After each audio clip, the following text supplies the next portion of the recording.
Bonjour, donc Christophe Bénard, donc moi je suis apiculteur professionnel installé à Grand-Rozoy, sur la commune de Grand-Rozoy.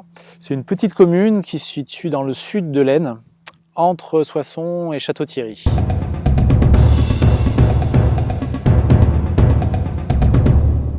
Mon exploitation comporte 200 colonies en production, 200 ruches en production. Donc mon exploitation est orientée majoritairement vers la production de miel et un petit peu aussi de production d'essaims.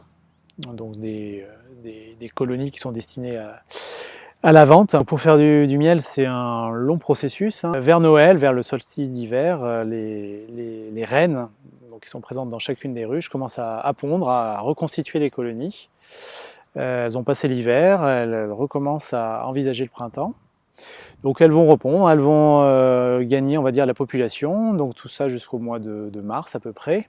Au mois de mars, il y a des moments qui sont assez ensoleillés, assez chauds. Donc ça, c'est les premiers moments qu'on a pour reprendre contact avec nos abeilles. C'est le moment où on réouvre les ruches. On ne les a pas ouvertes de tout l'hiver parce qu'il fait trop froid. On regarde est-ce qu'elles sont assez fortes en termes de nombre d'abeilles, est-ce qu'elles ont encore des réserves en termes de miel. Voilà, on essaye d'envisager le printemps, savoir voilà, quels sont les problèmes éventuels et autres. Après, au mois d'avril, en général, c'est là où il y a les premières vraies floraisons. Donc nos abeilles commencent à avoir du miel en stock. Et c'est à ce moment-là qu'on commence à poser les premières hausses. Donc les hausses, c'est la seule partie qu'on va récolter.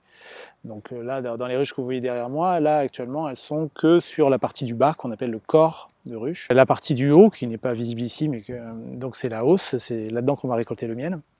Et donc on commence à poser les hausses, à les récolter. Donc quand une floraison vient à finir, on récolte pour avoir après, donc quand le miel de printemps est fini par exemple, on récolte et après on pose les hausses, ça nous permet d'avoir du miel d'acacia. Quand l'acacia est fini, on emmène nos ruches ailleurs pour avoir du miel de tilleul par exemple. Rassurez-vous, les ruches qu'on déplace, ça leur fait absolument pas mal. Au contraire, on les emmène de nuit, tout doucement, sur, on va dire, le paradis en termes de fleurs. Hein, voilà. Elles quittent un endroit assez sec pour avoir des endroits où il y a beaucoup plus de fleurs.